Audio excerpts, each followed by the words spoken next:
Hello, and welcome back to Everything is Ideology. I'm your host, Dr. Lee Kaplan. When we think about colonialism, countries like Britain, France, and Spain often come immediately to mind. Italy, by contrast, is frequently imagined through a different set of narratives: art, culture, food, and perhaps most significantly, a national mythology that has long obscured the realities of its colonial past. In this episode, we're joined by scholar Noreen Kane to discuss her recent article, Intergenerational Trauma and Complex Implication in Mengiste's The Shadow King. We examine how contemporary writers such as Igiaba Scego and Mengiste confront these silences through fiction. Drawing on trauma studies, postcolonial theory, and memory studies, Kane explores how these authors challenge dominant narratives of Italian innocence by revealing the interconnected histories of colonialism, fascism, the Holocaust, and present-day migration. Our conversation moves across a wide range of themes, including the persistence of the good Italian myth, the relationship between colonial violence and collective memory, the politics of naming and forgetting, and the ways literature can make visible histories that official narratives often leave unspoken. We also explore concepts such as the implicated subject, multi-directional memory, cosmological trauma, and asking how fiction can create new possibilities for reckoning with the past and imagining more ethical futures. If you like what we do here, please subscribe on Patreon at patreon.com/everythingisideology or leave a one-time donation at buymeacoffee.com/everythingisideology. Hello, and welcome back to Everything is Ideology. I'm your host, Dr. Lee Kaplan. Today, we're joined by Noreen Kane, as she has a BA and MA in Italian Studies from the University of College Dublin and worked for over a decade in English language education. In January 2026, she received her PhD from the University of College Cork, where her thesis was entitled Transgenerational Trauma and the Gendered Body, Postcolonial Women's Writing in Italy, and it was funded by the Irish Research Council and a National University of Ireland traveling doctoral studentship. Her research has appeared in the Journal of Postcolonial Writing, Quaderni di Italianistica, and Atlantic Studies. That one's easier to say, at least for me. She is currently a guest editor for a special issue of Notes in Italian Studies on Memory and Italian Culture. She has lectured on a range of undergraduate and postgraduate courses at University College Cork and University College Dublin on topics including contemporary Italian women's writing, trauma narratives, Italian hip-hop, and Italian mobilities, all of which themes we'll be exploring today in our conversation. And her research interests are in cultural memory studies, decolonial feminist approaches to trauma, post-colonial Irish and Italian women's writing, and music. Okay, excellent. So this was a lot of fun to read. I'm really happy I came across the piece. There's so many different aspects to pick up on that are very telling. So it's sort of like you use this idea of the implicated reader as a sort of a subject positionality that now demands us to do something in the present, and very much so Italy in this current sort of political conjuncture is also faced with this thing happening. So first of all, this is maybe a big question, but just to sort of ground the conversation in different ways, what is what is the field of Italian studies? What are some of the branches of it? I know it's maybe too big of a question. And then where do you ground or see your work within it? Just to help sort of readers familiarize themselves with something like Italian studies, what that means and looks like. Okay, well, first of all, Lee, thank you so much for inviting me on to the podcast. I've been listening to some of the episodes and I'm so impressed by the breadth of your research interests. And I've learned a lot from listening to it. So I like that first question because I know not a lot of people might be familiar with Italian studies. And I think it's a good question because it's two different things depending on whether you're working on Italian studies in Italy or in the Anglophone world.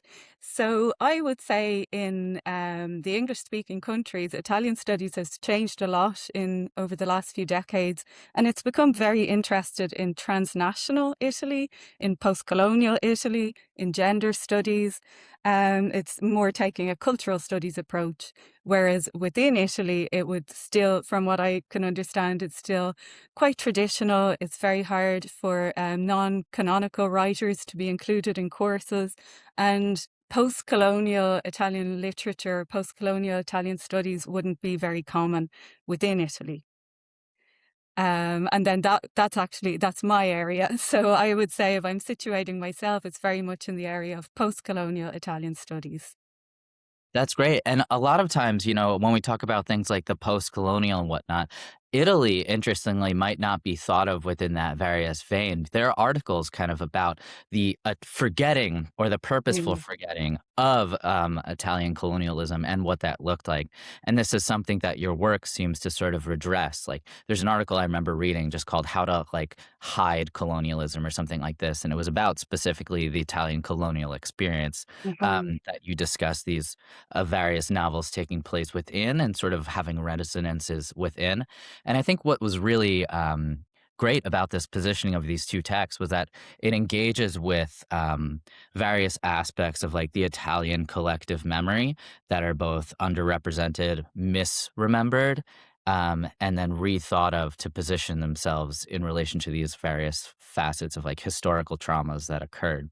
Um, so towards that end, would you mind discussing a little bit about Italian colonialism and some of the myths that you talk about specifically, or myths and or tropes? Something like you talk about the good Italian, bad Italian myth, and then we'll ultimately relate this to what you analyze in the literature. Great. Yeah. So maybe the good starting point would be 1861 when Italy was unified as a country. And some scholars would say even the unification process was a form of internal colonization itself. So the colonization of the south by the north of Italy. And this was accompanied by kind of the racialization of southern Italians. Criminologists like Cesare Lombroso. He came up with these theories that Southern Italians were more likely to become criminals. And this is a theory that traveled with the many Italians who migrated to North America. And this racialization of Southern Italians kind of traveled with them.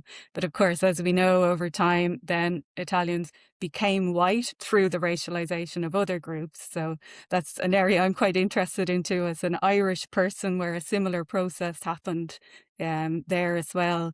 But back to Italy, after it became unified in 1861, very soon afterwards, this colonial expansion began, and the first colony, Eritrea, was colonized in 1890, and then very soon after, parts of Somalia, Libya, Ethiopia, although we could say Ethiopia wasn't really colonized, it was occupied for 6 years, but not really colonized, I'd say. But also Albania would be included, and the Dodecanese Islands, so some Greek islands. But because of the way Italy lost the colonies during World War II with the defeat of fascism, there was never really a public debate about this.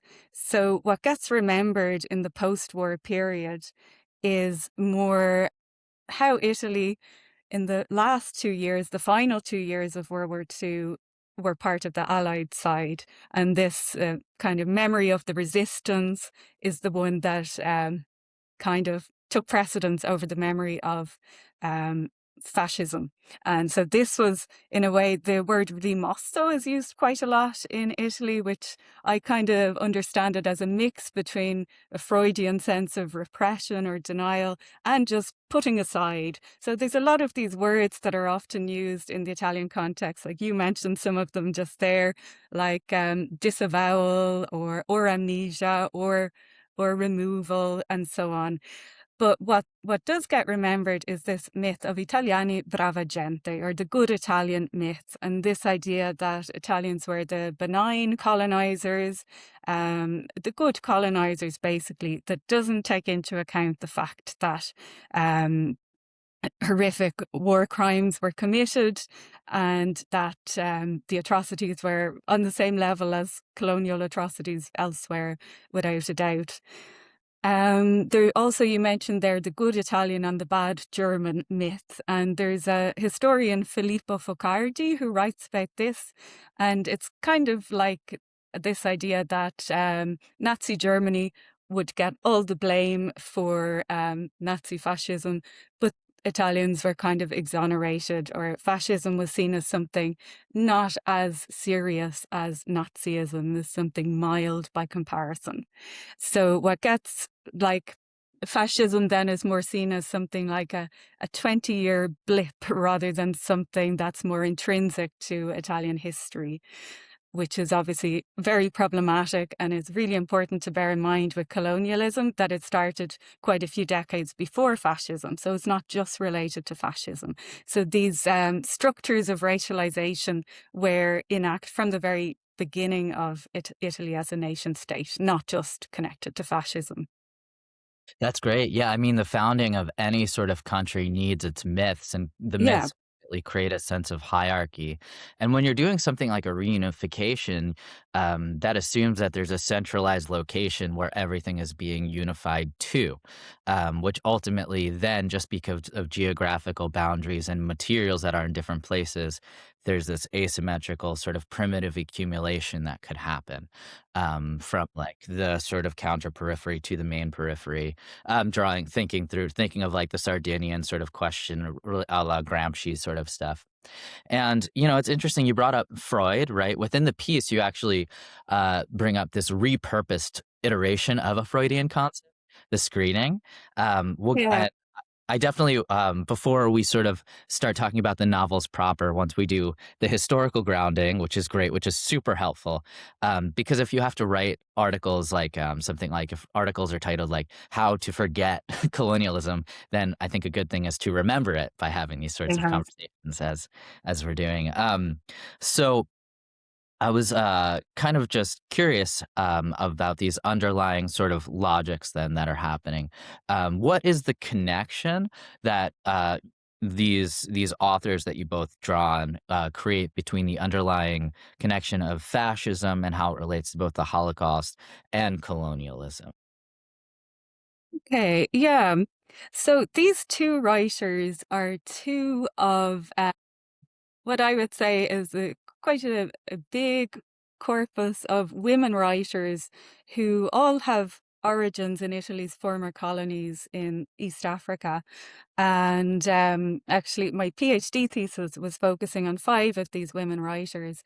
And I would say a common theme in all their work is this re-narrating of the colonial past from this gendered perspective, and kind of filling in the gaps in mainstream Italian consciousness about the period. So, oh yeah, your question was what have they got in common? So I forgot there for a second. Yeah, I think what they have in common is showing this, that maybe we could say that the memory of the Holocaust has become institutionalized in Italy. So writers like Primo Levi, he's very well known. He's in schools, syllabi, and so on. And there's a day of memory since 2001 that commemorates the Holocaust. What's in common is that the memory of the Holocaust is still a memory of Italy more as a victim than as implicated in the Holocaust.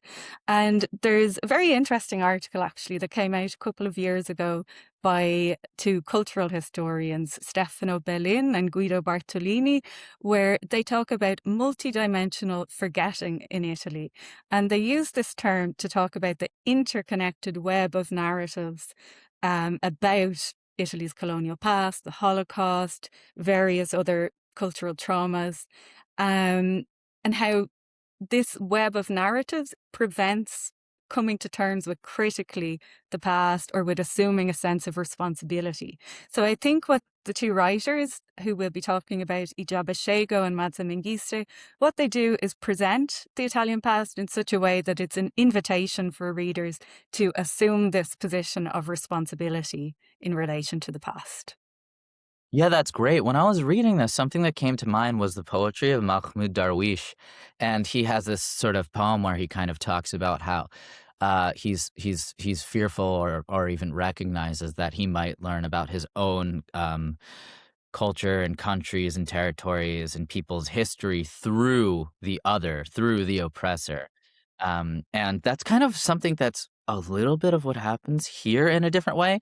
So there's this interesting thing happening where if there's a forgetfulness of Italian colonialism, these women are positioned as not existing in different ways. So they're outside of the structural context. And that's something that I'd imagine that is like a big kind of question in terms of canonization of Black Italian writers. And also just like where to position that or how to position that or what decolonization in the classroom, in the Italian literature classroom even looks like as a result of this. And this seems like it has to draw on these women in these kind of obscured structural positions have to draw on other forms of narrativization that have been outside of traditional forms of narrative structure because so too are their lives. I think a lot of the reason why they draw on so many interesting ways of telling a story is because they have to. Their lives are so incredibly complicated when it comes to structural positionality that it's almost like to assume a position, you have to kind of like bend and warp and do all of these sorts of different things, if that makes sense. I'm not sure. Interesting. Yeah, Um, I think this is really interesting. Yeah, maybe in 2 points in relation to that, that I think we could position this group of writers as the kind of post-memory generation of colonialism. And this is a word it's associated with Mariana Hirsch writing in connection with the Holocaust. So this inheritance of traumatic memory by the subsequent generations, and that they then make sense of it through mediating it in aesthetic practices. So I think that's what's happening here. And at the same time, in terms of canonization and so on, so as you know, one of the writers is an Italian writer, Igiaba Scego, with her parents migrated from Somalia to Italy, but she was born in Rome, so she is Italian. But the other writer I talk about, Maaza Mengiste, is actually an Ethiopian American. So she's not Italian. She doesn't write in Italian. So people could say, well, why am I including her with post-colonial Italian writing? And my argument there would be she does make the Italian colonial presence in Ethiopia her subject matter. It's the main issue that she's concerned with, and with these family memories that have passed down to her from her grandparents and great grandparents. So, interestingly, her work has got quite a lot of critical attention in Italy, where I'm not really talking about in syllabus, university or school syllabi here, but more in the media and with invitations to literary festivals and so on. And the books have been translated into Italian and have won awards. So I don't know if the fact that she is not Italian, it like puts a little bit of a distance and it makes her work a bit less sensitive or something like that. I'm not sure. But also by this stage, though, I have to say, Igiaba Scego has started to win the mainstream literary awards. Her name is known, even if traditionalists wouldn't include her work within the canon of Italian literature. But I think it is changing now. Yeah, that's great. I mean, it definitely speaks to like ideological resonances rather than just assuming a position and speaking on behalf of everyone in that position. It definitely breaks down that sort of essentialized narrative. But that's super interesting to think that like the position which she assumes and the kind of like the weight of her critique seems like potentially lessened by that position. So it's like by having that position outside, she could talk about what happened inside in some way Yeah, where yeah, the yeah, mainstream accepts it. But then there's this also sense that like once it's accepted mainstream, it's like defanged in some way yeah, perhaps as yeah, well. yeah, yeah. So there's like a cleansing aspect of it that could again perpetuate the sense of the good Italian myth? Question Ah, mark? I don't know. okay. That if you're talking here more about Mengiste's work, if it gets kind of consumed within the mainstream, it kind of becomes less critical. Or I'm not sure if I understood. Well, yeah, just the Yeah, reception of this yeah, particular stuff. Yeah. yeah, yeah. But anyway, so I was wondering then if you could, as we dive into the text, some of the things that you go over as sort of trauma theory, multi-dimensional memory, implicated subject, cosmological trauma. So would you mind saying something about these key terms and frameworks that you Yeah. use within the piece? Yes, sure. So I'm kind of working in the area of trauma theory. So traditional, or what's known now as traditional trauma theory, came out in the 90s, and it's usually associated with Yale and scholars such as Kathy Carruth and Shoshana Fellman, Dory Laub, and they're quite influenced by deconstruction. Um, and also they were making sense of the memory of the Holocaust. So this generation of theorists, while they've been hugely influential, they've been quite criticized by postcolonial literary scholars because of this idea that with trauma, the way it's disrupting subjectivity and it affects language. So there's this idea that if we are speaking or writing about a traumatic event, there's going to be gaps in it, and we're going to need somebody else to decipher what we're saying. So if we're talking about a marginalized group here, there's very kind of an unethical power relation there. It's like saying, well, the speaker, the narrator, is not fully in control of the story in a way. So one critic who has a very influential monograph, Steph Krapps, who he writes against this first wave of trauma theorists. He criticizes Carruth's work for being too Eurocentric, for not recognizing how Western traumas are always bound up with, connected with traumas in the rest of the world, and for its individualist bias as well. And her work has also been criticized for talking about trauma as a once-off, like a shattering event. And then feminist scholars and also scholars of racism and so on have spoken about how trauma is often insidious. It's not always a once-off event. So how can that theory then stand up to that? So that leaves a kind of a problem then with applying trauma theory to postcolonial literature. So how can we go forward? So in this article, I draw on the work of Sam Durant and Ryan Topper, who talk about cosmological trauma. And they go back to Kathy Carruth's work and this very famous line she has that history is how we're implicated in each other's traumas. And they say that this already shows a post-colonial impulse, because like the very influential post-colonial scholars who talk about the colonized being always intimately bound up with the colonizers, this is a post-colonial impulse.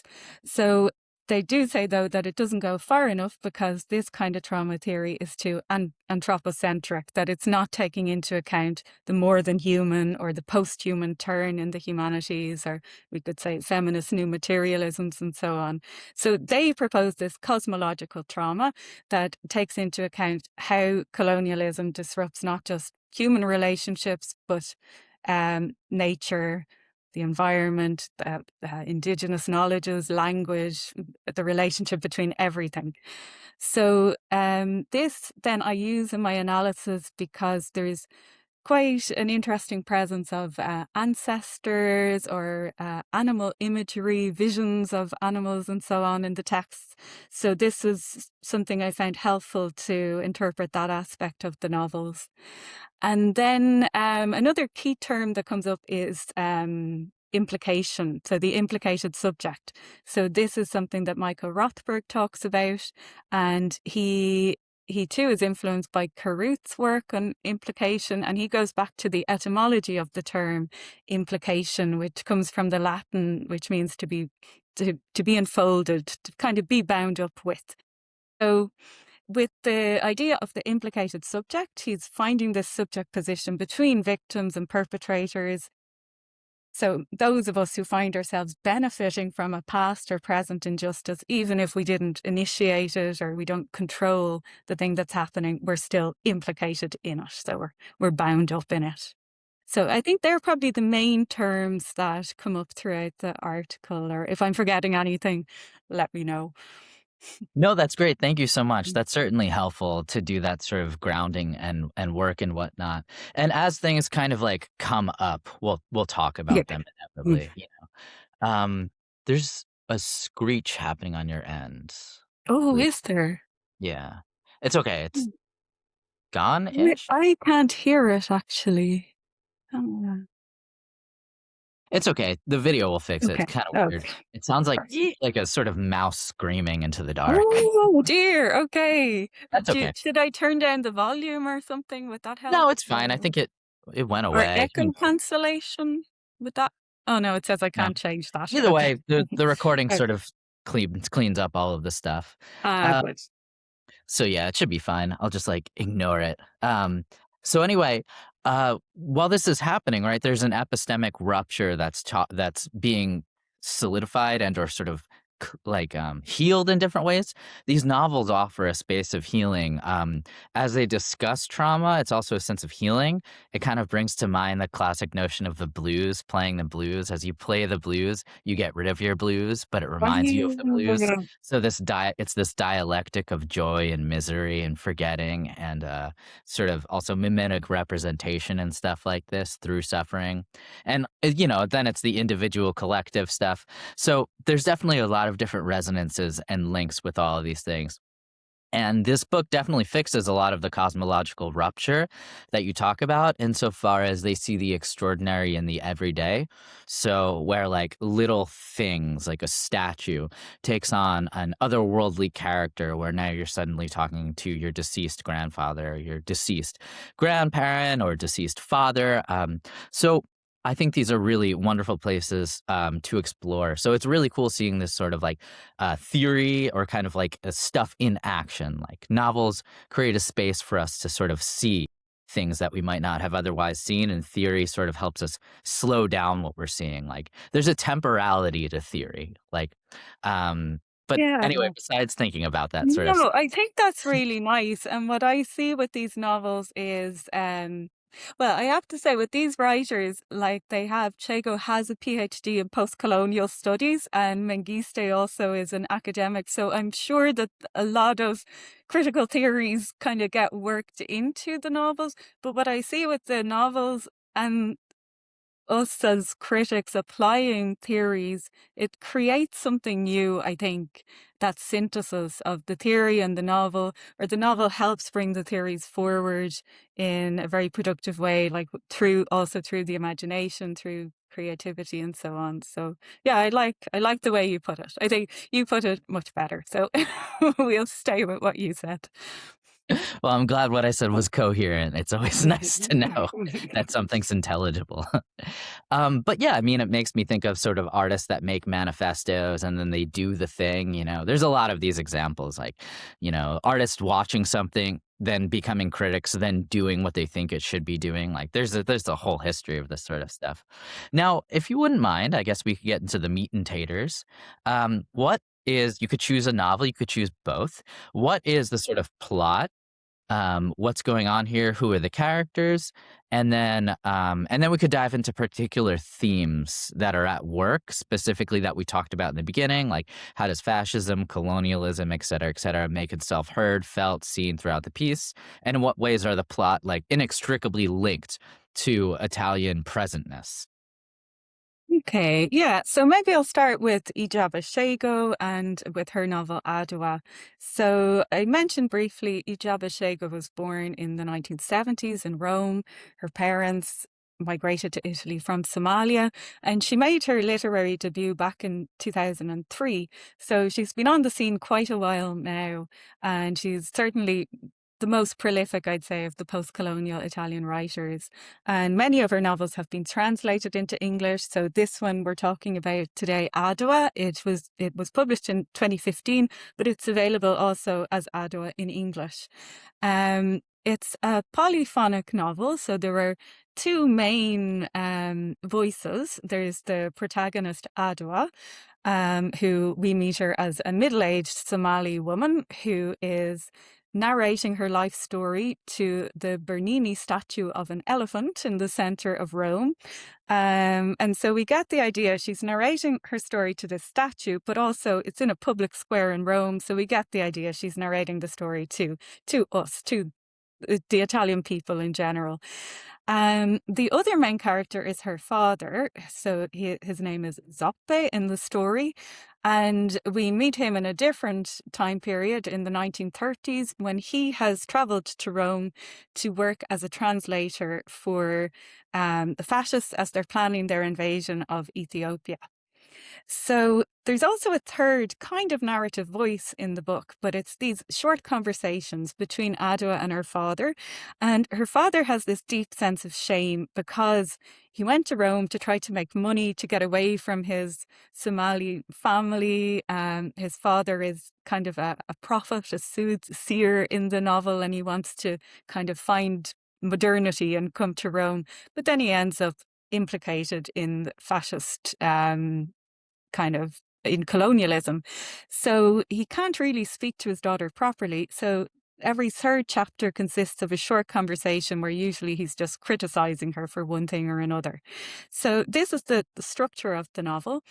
And we find out then that Adwa kind of follows in her father's footsteps. So for me, this is an example of intergenerational trauma. What can't be verbalized ends up being acted out. So these repetitions where she comes to Rome in the 1970s also to make money, to find fame as an actress, but she ends up exploited by this pornographic film industry.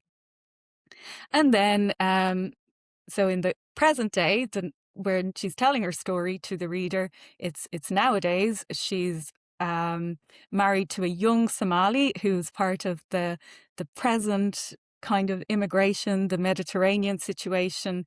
And in that way, Scego brings in these three temporalities. So we have fascism, we have the first wave of immigration to Italy in the 1970s, and we have now and the inhumane response to migration that's happening throughout Europe. So in that way, she's drawing analogies between racialization, between this exclusionary nationalism that's been in place from fascism to the present day. So I think that might sum up the plot of the novel, maybe. No, that's great. Thank you so much. And for taking something so deeply complicated and such a brilliant, kind of interesting historical and dramatic ride in like maybe 3 minutes or so. That's very, very hard thing to sort of do. So I also was interested in just pointing out a few different things that you mentioned.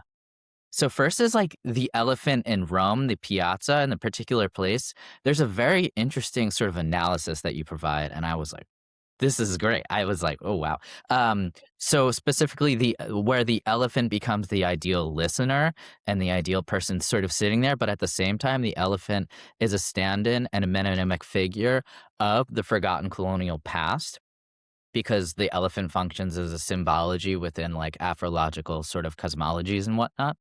And you have the sense of also the piazza functioning as a place where she's sitting telling the story. So now you have the colonized telling the story to the idealized listener and forcing the idealized listener to listen, rendering the colonized a human. And at the same time, everything around her, the people around her, are going fast, right? You say this is a freeway rather than just like a piazza hangout spot, socializing, passeggiata sort of stuff, you know? Um, and so you have that going on. Now talk that's something really interesting I want to hear more about. And then you also mentioned the husband coming and whatnot, and he has a nickname, and names play a huge role in this. So this is a three-part sort of question. Okay. Okay. So we have if you So talk the elephant, we the have the piazza, the and we have piazza, the nickname and names in general.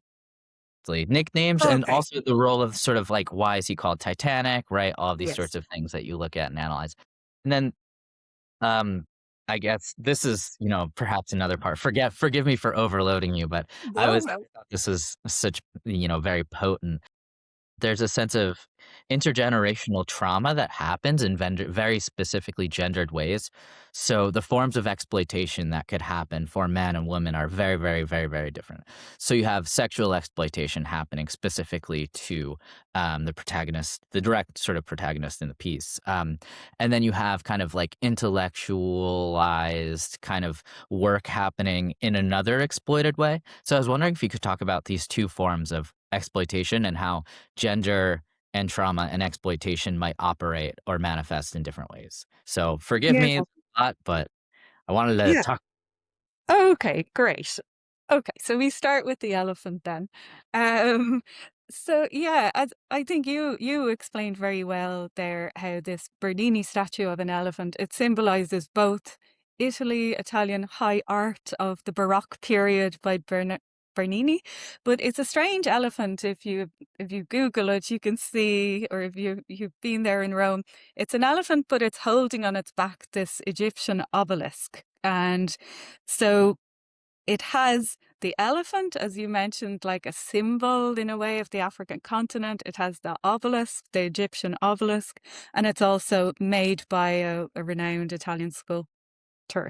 So in my mind, what's going on here is Scego is kind of showing that there is no homogeneous Italian identity. It's always been mixed. All of those things have always been there.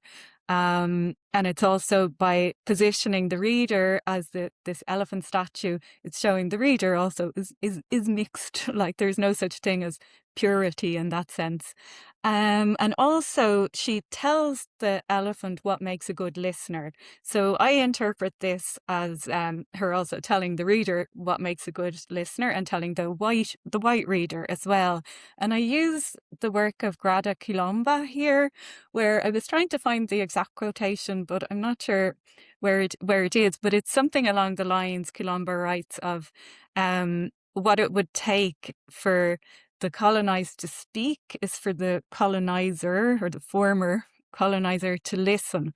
And like all the reasons why we can't listen is because we're going to find out that it's going to change maybe the self-perception that we have.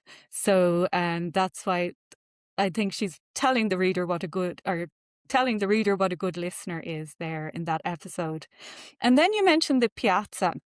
And interestingly, it's actually a different piazza, which maybe isn't so clear in the article that she mentioned, but it's a piazza Scego comes back to a lot in her work. It's the piazza beside the main train station in Rome, Termini, that people will know if they visited. And the piazza is called Piazza dei Cinquecento, so the square of the 500. And it actually refers to 500 Italian soldiers who were killed in Italy's first attempt at invading East Africa in the 1880s at the Battle of Dogali. And there has been an attempt recently, I'm not sure if it actually has gone ahead, but to try to rename it, because the square is named after like the perpetrators of this invasion, but positioning them as victims, which is something that happens a lot. So there were like meetings about changing the name to commemorate instead an Eritrean partisan, if I'm not mistaken, but I don't know if that has happened yet. But yeah, the different square there where the novel concludes and where Scego is mentioning the speed, the frenzy of everyone racing towards the future, where she's in this moment of reckoning, the narrator's in a moment of reckoning with the past. Then also that's connected with the nickname, because it's at this square where she's saying goodbye to this husband, a kind of marriage of convenience, where, as you mentioned, he's nicknamed Titanic well, it's kind of very dark humor here, but apparently the older generation of Somalis use this nickname to refer to the more recent arrivals who have had to endure the terrible Mediterranean crossing. And yeah, the nicknames or the names is something that comes up quite a bit in the novel because Adua's name is chosen for her by her father. It's not the name her mother chose from her, which was Habibi, the Arabic word for love, but her father wanted to rename her Adua because this was the name of the second battle where Italians tried to conquer East Africa and were defeated again. And this was the biggest defeat of a European army on the African continent in 1896 at the Battle of Adwa. In this particular battle, Adua's father, he keeps repeating, I was on the right side. So in this way, he's trying to cover over his complicity, his later implication with fascism by only remembering that battle when he was on the right side. So that's where her name comes from. So the name covering over, language also in trauma narratives can often cover over rather than reveal. I think that then brings up to the question of the body and the gendered body. Oh, yes, absolutely. I think these novels are very much about the sexualization of the racialized body. And this is something that comes up a lot in the other novel we'll be talking about, The Shadow King, as well, where photography was a big aspect of the fascist campaign, the colonial campaign, and local women in East Africa were often photographed in very objectifying ways to entice Italians to join this colonial mission, and the idea that the land was there for the taking, and so were these women just ready for the Italians to come over and to have sexual relationships with them. So I think what's very interesting as well in the novel Adua, though, is her father does go over as an intellectual. He's a translator, but I didn't go into this in the article, but he's very much described then when he's brought to work for these fascists. He's kind of reduced to just the body, and they talk about his tongue, and it's, even though it's intellectual work, it's all brought down to just the level of the body. So it happens there with both genders. That's interesting. You generally would think that sort of like, as an academic or intellectual figure embodying a sense of otherness, you would think that sort of like he would be excluded. He would be in the category of the exception rather than using language that somehow says that this is also an essentialist quality of otherness. Like they're capable of doing this, but only with the right body parts rather than something like being fully human means you can do human things. Like, it's a little. Yeah, there's still a way of instigating a hierarchy, whatever's going on. He's managed to be like dehumanized basically within the plot. Yeah, of course, and you have also, like, language sort of, like, off with their tongue and all of these things, so for Yeah. always and there's also a sense in which he can only speak, if he's allowed to be spoken for on the other side or something like this, like, he finds Mhm. his voice in his otherness.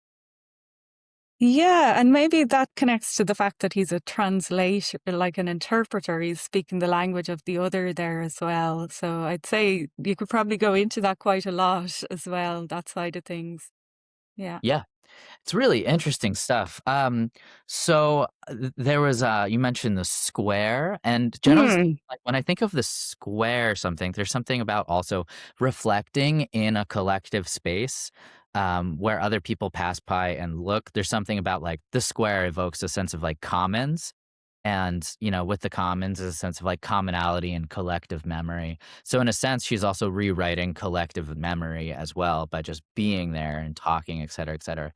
And interestingly, it sort of gives a map or a playbook for Italy revising and revisiting what it sees as itself in different ways. So that's really interesting. Now, is there anything else you want to say before we move on to the next novel and then connect these two things? You just made a great point there about this remapping, and one of Scego's books is actually a remapping of the city of Rome.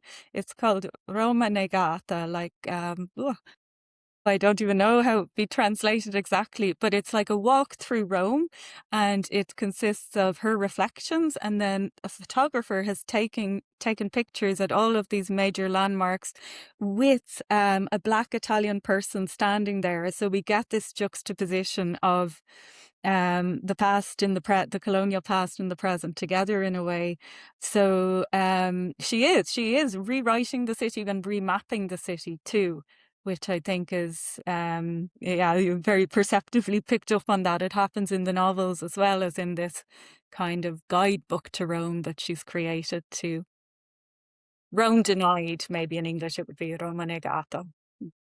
Okay, that makes perfect Mhm. sense. Very cool. But yeah, I mean, the sense of alternative cartographies and critical geographies very much plays a role within like the post-colonial mapping because I mean, post-coloniality looks at ulterior forms of knowledge and ulterior forms of kind of knowledge production, and within that is the spatial. So I think that like a lot of post-colonial stuff also reshapes the landscape and what the landscape means because to the colonizer, it's something like this place is just a series of kind of Tetris pieces and various blocks and whatnot. But to the people living there, this is like a place that they embody, that they know, that their parents and grandparents, et cetera, have been on. Like everything is evocative of something. Even a place evokes a sense of cosmology, and with cosmology, gives one a sense of sort of meaning and purpose within a place. So, you know, you get rid of the place, you get rid of the meaning and the purpose of something and of a person's ontological makeup. Yeah, So yeah, I think about sort of like place and what could be evoked at different times. Yeah. yeah, yeah. Mhm. All right. So now, if you wouldn't mind telling us a little bit about the next novel that you kind of write. Um, Yeah, yeah, so this is Maaza Mengiste's The Shadow King. So it's a novel that was published in English in 2019. And it's Mengiste's second novel. Her first is called Beneath the Lion's Gaze, that came out in 2010. And this one, though, foregrounds the Italian invasion of Ethiopia. So those years from 1935 to 1941.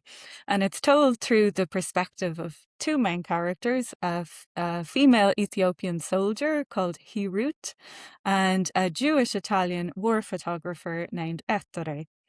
And like in Adwa, where the father figure is this implicated subject, the Ettore, the Jewish Italian war photographer, he's both well, he's inherited the trauma of his father, who has suffered the anti-Semitism. He's suffered this violence in his own life, and also he's suffering the consequences of the 1938 racial laws against the Jews in Italy, and at the same time he's complicit in colonial violence as part of the colonial campaign in Ethiopia.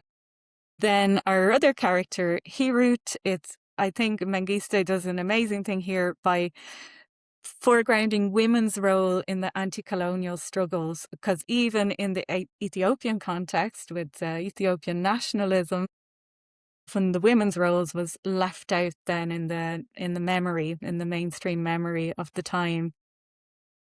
Um, it's like with Adwa, it's very much a mnemonic act. The novel itself is doing huge memory work. So that's kind of the main plot of The Shadow King. It begins, I should say, in the 1970s, where we're at that period, like a juncture in Ethiopian history, where Emperor Haile Selassie is just about to be overthrown by the Derg military dictatorship. And it's this meeting, we're waiting for a meeting between Hirut and Etre, who met during the war, and she has a letter from his father that's very precious to him, and she's deciding whether or not to give back this letter. So that's kind of the frame narrative, the circular narrative that begins and ends in the 1970s.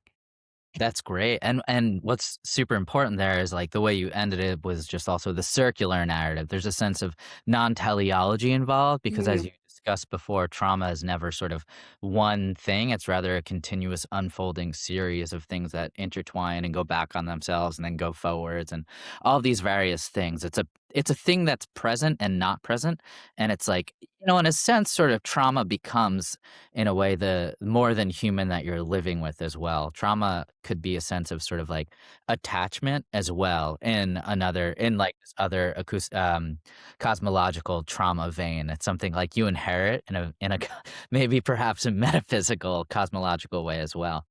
And there's a sense in which the autobiography or just the biographical modality allows a person to write stories that weren't written within histories. So generally speaking, like when I think of autobiography, I think of a space of kind of reclamation and a way of showing one's sense of self within the stream of history and to write against and with forms of hegemonic senses of history as well. And I found that these 2 novels are doing, that sort of thing in a really, really interesting and cool ways too. So they're shaping the ways in which, the stream of history and they're involved in the stream of history, so they're writing themselves into it and showing themselves within it, and at the same time showing themselves and the modalities and life worlds that they inhabit too, within that, and that includes having an interiority and a very, very complex interiority as well. This idea of sort of like the sort of like middle liminal figure of like the Jewish colonizing figure, to me is sort of a really interesting structural position to kind of explore and then see what it because it creates solidarities in the present, very much so. Um, so there was one theme that you kind of touched on there, and that was the theme of consumption. Well, yes. Yeah. Yeah, would you mind talking about the role that consumption plays within this? Yeah, and I think maybe just before I will mention about the racial laws, I mentioned the racial law of 1938 that Mussolini introduced in Italy against Italian Jews. But this actually had a precedent in a series of racial laws that were introduced in the colonies in the previous years. So in 1937, any Italian man found to be cohabiting with an East African woman could be imprisoned for 5 years. So it was fine to have sexual relationships with the women, but if it was in any way resembling an equal relationship, then it was not allowed. So we can see Mussolini's interest here in like the purity of Italian blood and so on. There's a precursor to the 1938 racial law, but we see it's all part of the same constellation of laws. And I think in the mainstream Italian memory, sometimes this aspect is kind of put aside, as we talked about at the beginning, to something that Hitler introduced, that Nazism brought in, but it was very much happening before that in the Italian context. But then the metaphor of consumption, I think, brings the two things together very clearly, where I kind of say that in this text and in Adwa, one way that these connections are made in the mind of the reader as well is through literary strategies that enact what Michael Rothberg would term multidirectional memory. So, how the memory of one trauma, for example, one collective trauma, can provide a way of accessing or of putting into language or of seeing more clearly another. And I think you might have mentioned screen memory earlier, but this is sort of replicating the logic of screen memory, where one memory, it can cover over another, as Freud wrote about, but it's also about the relationship between the two memories.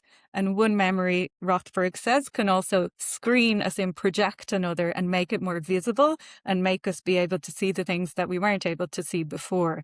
So I think the Holocaust being juxtaposed with Italian colonialism helps bring colonialism into sharper focus, but also the complexities of Italian involvement in the Holocaust as well.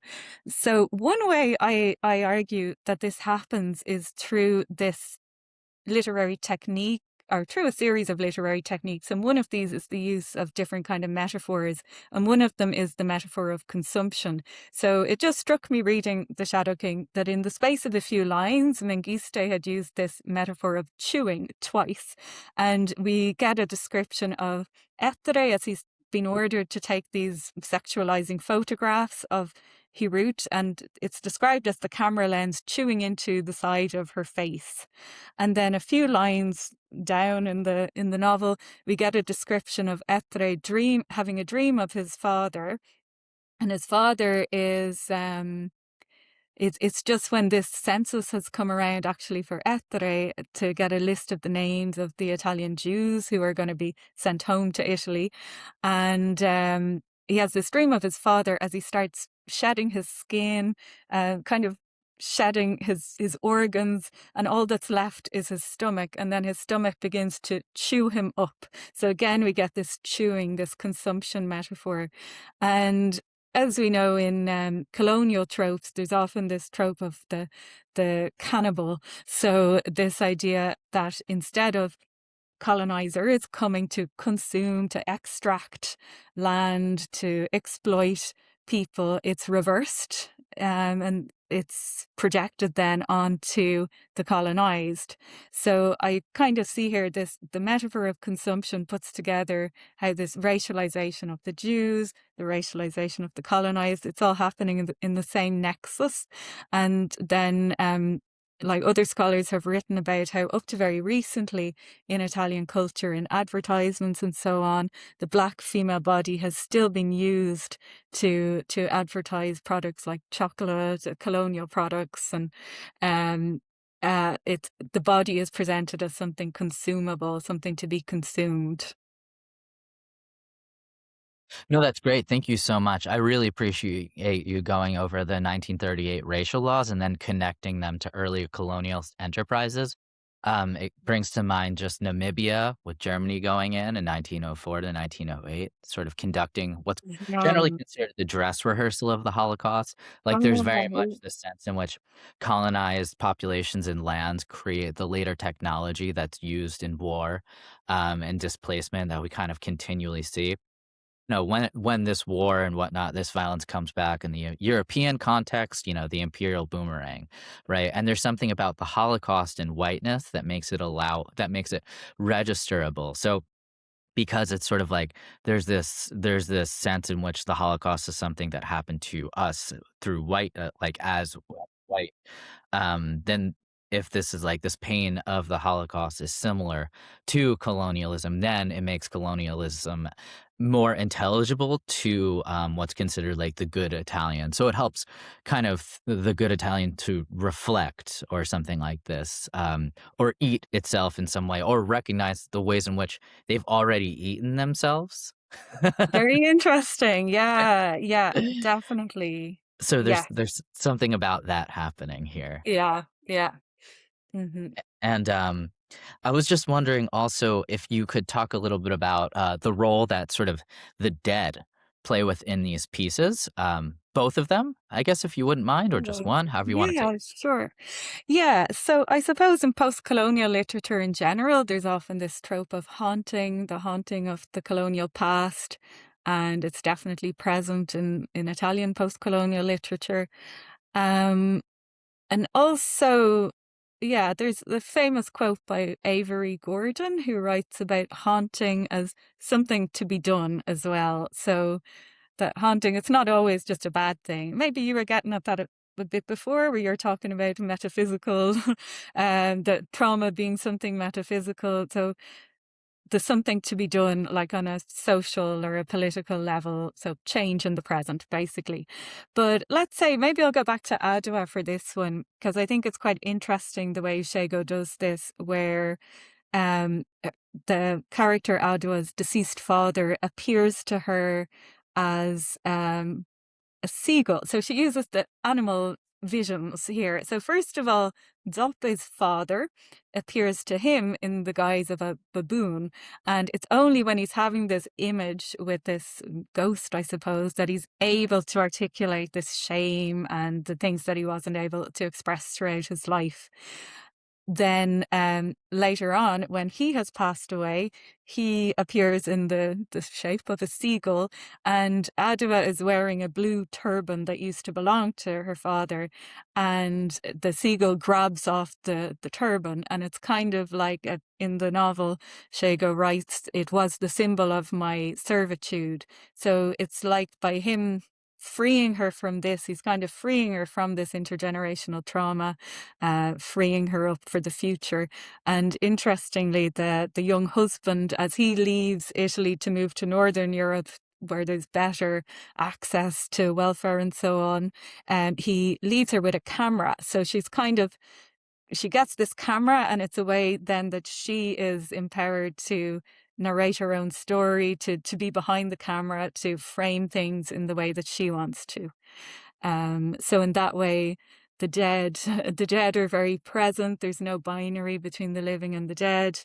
Um, and it's a theme that's there also in The Shadow King as well.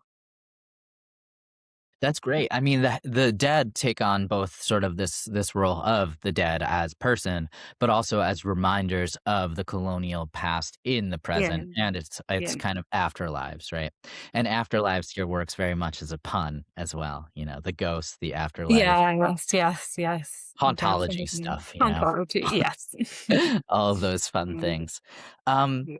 Now I was just kind of wondering, the role I think we talked a little bit about the role of grief in shaping the narrative and in character, but if there's anything we didn't touch on with grief, would you mind getting into it a little bit? Yeah, I suppose maybe one aspect we didn't go into so much is with the character of Ettore and with his father. We find out a bit about his childhood. So his father can't speak. He can't speak about these traumas that he has gone through himself. He never tells Ettore he's already had a son and a wife who have been killed in a pogrom in the years before Ettore was born. And so Ettore grows up with these silences. It's very typical in families where there are these traumas, transgenerational trauma. And so he gets the camera as a way of making sense of the gaps, of trying to see what can't be said. But then a bit like in Adwa, he ends up sort of acting out the trauma because the camera is the tool of his complicity. He ends up through the camera being part of this colonial campaign and realizing that, Mengiste puts it very well in a line, that he's nothing more than like a witness to or observer of obscenities or something like that.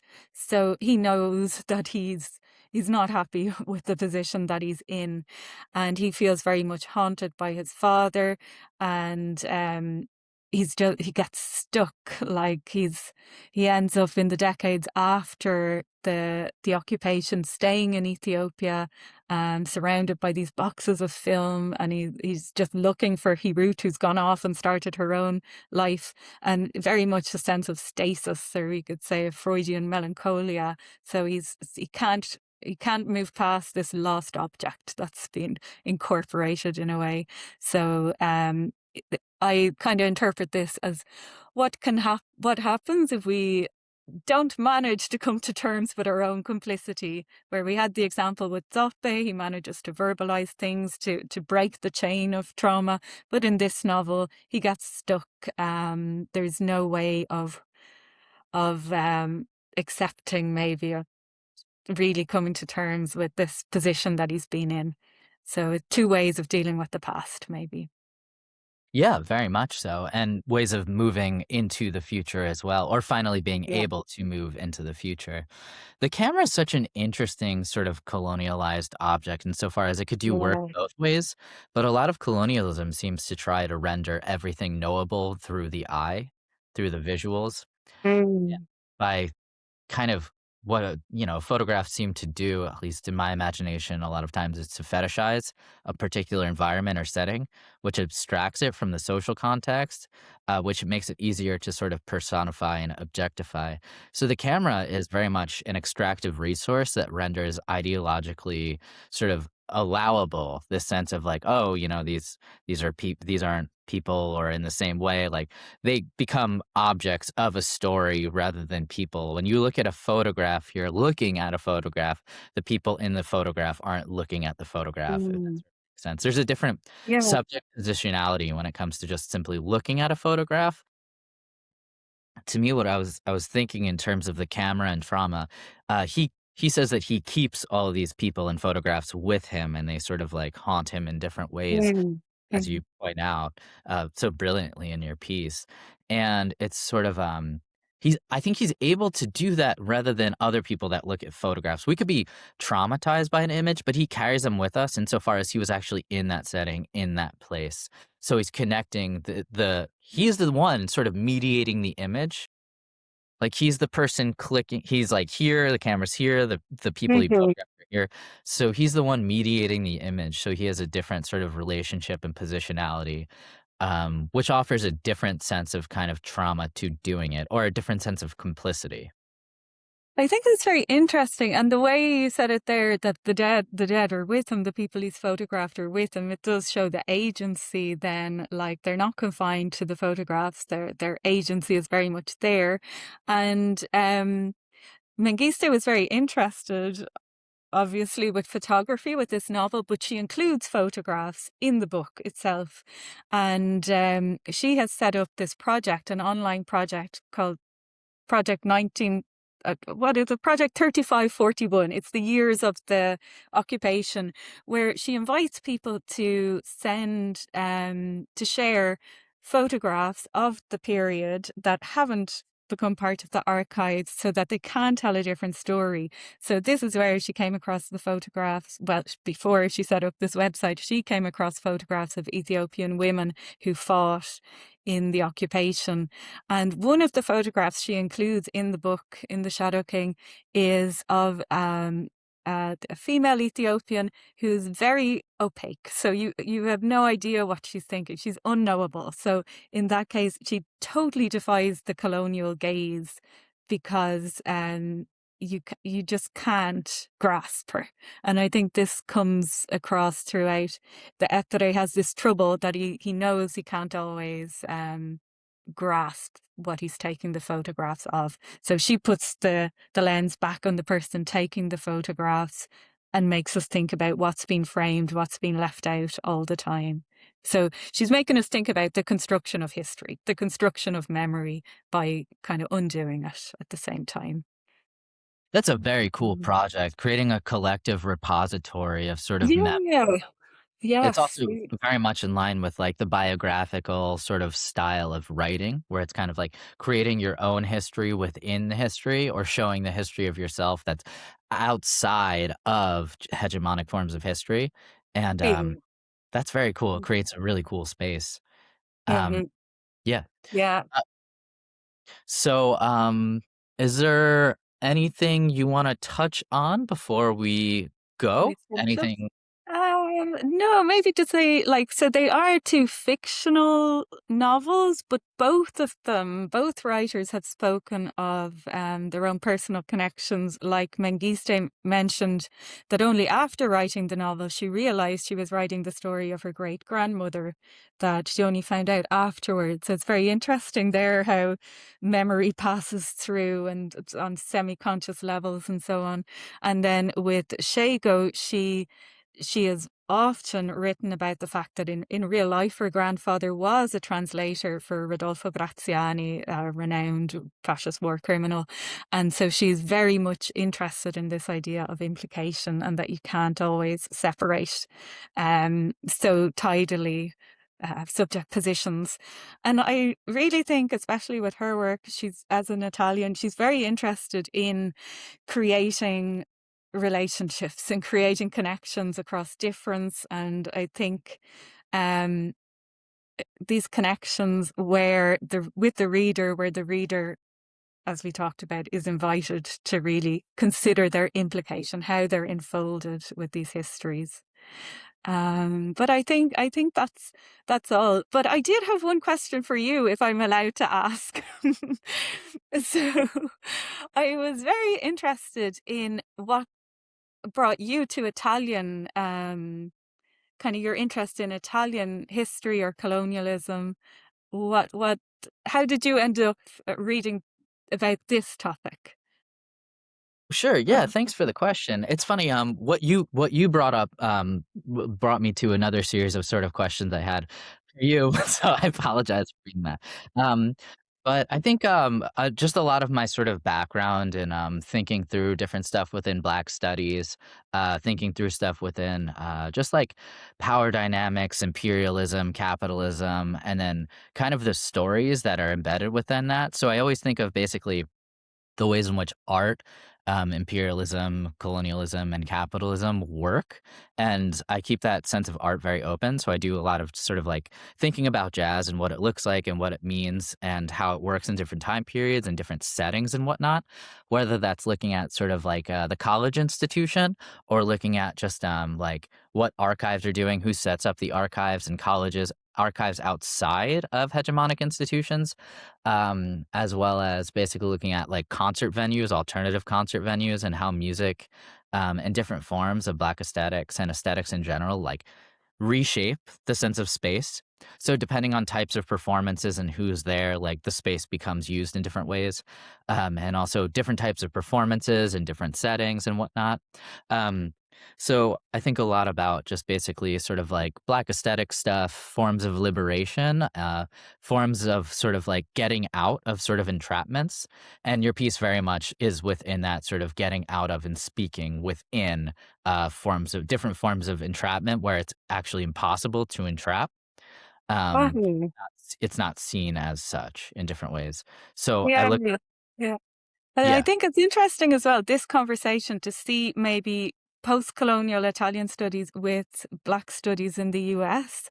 I don't know if there's that much of a dialogue between those two things. I know there's one great scholar, Camilla Hawthorne, who's working on Black Italian studies, and maybe she's bringing them together or putting them in dialogue. But like, it's something I certainly need to learn more about and see how they talk to each other. So it's very interesting to hear this, and I'll be looking into your work as well now going forward. sure. So, I mean, another sort of on a personal anecdote is sort of like I was in Sicily a year or two ago, and I spent a month there. And when I was walking around, as you know, Sicily is very into crafts and ceramics and stuff like this. And you have the kings and queens and the Moors heads and whatnot, and the Yeah. story that goes with that. And sometimes they're white, and sometimes they're black. And there seems to be this really interesting sort of ambiguous relationship with it. And when I was in Sicily, I saw some things that I found kind of like, well, deeply disturbing in different ways, um, in terms of sort of dealing with like Arabic sort of pasts and present and distancing themselves and questions of kind of like belonging and not belonging, questions of gender. So a lot of this was brought to my attention just from studying different forms of power dynamics in the States and then simply going on vacation Mhm. and Yeah. visiting family and spending time in different aspects of, you know, the towns and stuff. So going around different towns, I would notice different dynamics happening, but the same like underlying dynamics of like belonging, otherness, positionalities. And so what seemed to be a weirdly disruptive figure in different ways was the black figurehead of the Moor that kept coming up all over ceramic shops, and no one seemed to know what to do or how to think about it. So that's kind of what brought some of Mhm. this to my mind, as well as listening to music in Italy, of course. Great. Yeah. Yeah. Thank you. Yeah. So just because we're on the question, we could pretend we never said this is the last series of questions. Okay. Um, I'm so sorry. Do you have to go in any way? No, no, no, no, Okay. not at all. Cool. I also wanted to ask about different forms of narrative techniques. Mm. So how do the different narrative techniques play a role within within discussing some of these various issues? Like there's shifting perspectives, first, second, indeterminate voice. I was wondering if you wouldn't mind talking a little bit about the form and how the form kind of like works its way into some of these underlying concepts that are being discussed. Yeah. I was very influenced by some articles I read by Jennifer Noji, who writes about the implicated reader. So I got my idea from her. And so both texts, as we've talked about, have a character who's an implicated subject. So this could be a way of making readers consider their own potential position of implication. But with these literary strategies of positioning the reader in a certain relationship to the text, I think it works in a more powerful way because it gets beyond that thing of maybe identifying just with the victim, which is so problematic in Italian history and other histories, and in Irish history, I see a lot of similarities there. So in The Shadow King, for example, Mengiste chooses to remove all quotation marks. And I think this has two effects where, first of all, it really speeds everything up. So there's nothing to pause our eye on the page. Everything is hurtling forward, which fits very well with this narrative of war, and you really get swept up in the pace and the rhythm of it. But it also makes you unsure as a reader, whose thoughts are you witnessing? And she does a lot of switching between the thoughts of like the fascists, the Ethiopians, and often the same lines are heard reverberating in the consciousness of characters on different sides. Like she keeps repeating this line, there's the only way out is through, and the boundaries between bodies are the least of all things. So we hear this put through the consciousness of lots of different characters, and we kind of see then that intersubjectivity. You can't really divide things, divide people, divide beings neatly. And also, I think it just really immerses the reader in the text, and you're trying to figure out your relationship to who's talking all the time. So it makes you do a little bit of work. And there's a literary scholar, Mina Niemi, and she writes about this process of complicitous reading, which demands the reader to do this kind of work, or texts that demand the reader to do that. So I think it's very effective in that way. And then we talked about a bit with Scego's book with the elephant standing in for the reader. And so it gets away from a too easy identification with the victim, with the character of Adwa, because she's talking to us. So we're someone different from the character there. That's great. I mean, it really confuses the idea of an idealized reader that comes about from just Mm, sort of like reader analysis stuff, yeah. imagining just one particular form of reader. And now it's just like the reader has to reflect on the novel, their own positionality, and then rereading too. This idea of rereading, I've always been curious about the idea of kind of like rereading and what rereading does. And the text changes because we change and we change the text, and, Roland Barthes sort of stuff. Um, but it seems like, the way when you reread a text, like rereading is something that generally happens kind of for pleasure or for understanding. And so what I mean for understanding, like sometimes like in an academic text, you have to reread for understanding, whereas in reading sort of forms of novels and whatnot, you do it for both kind of pleasure and understanding. So there's different types of rereading that happen. I know this is a very subtle point, but Yeah. kind of interested in that sort of stuff. Um, Now, um, I guess the official kind of last question I have is, intertextuality seems to be a big deal within these texts, specifically as you talk about, one of the Holocaust scholars, and this idea of like, bodies moving. That I believe that this idea came from Primo Levi. Is that yes, yeah. So it was actually, this was a public lecture that Maaza Mengiste gave in 2016, where she was speaking about the Mediterranean migration situation and the importance of naming. So she named Primo Levi as her influence or her guide in having the courage to name what what's so difficult to articulate, I suppose, and also the naming of individuals. So with the Mediterranean situation, it's often the victims, the people who drown. We don't know their individual names. It makes it much easier to not grieve, as Judith Butler would say. It makes them ungrievable lives.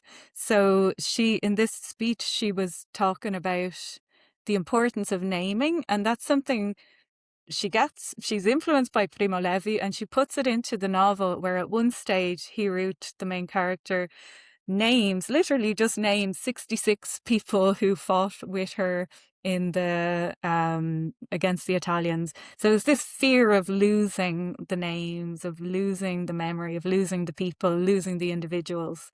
So I think I kind of see that as a form of intertextuality. And Scego also mentions a book by the Jewish American writer Nathan Englander, where a line from one of his books about post memory is described as like injecting courage into the veins of the protagonist and makes her able to narrate her story. So I think it's that thing of being able to put one trauma into words. It sort of provides a vocabulary to narrate another one. I see it as this kind of thing. That's great. Yeah, sort of conceptual screening happening there as well. Yeah, yeah.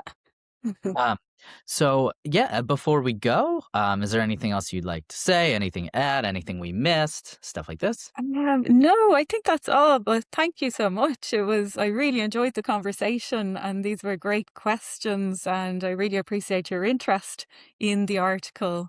So just a big thank you. That's all. Of course, this was so much fun to read. Thank you. I definitely got a lot out of it.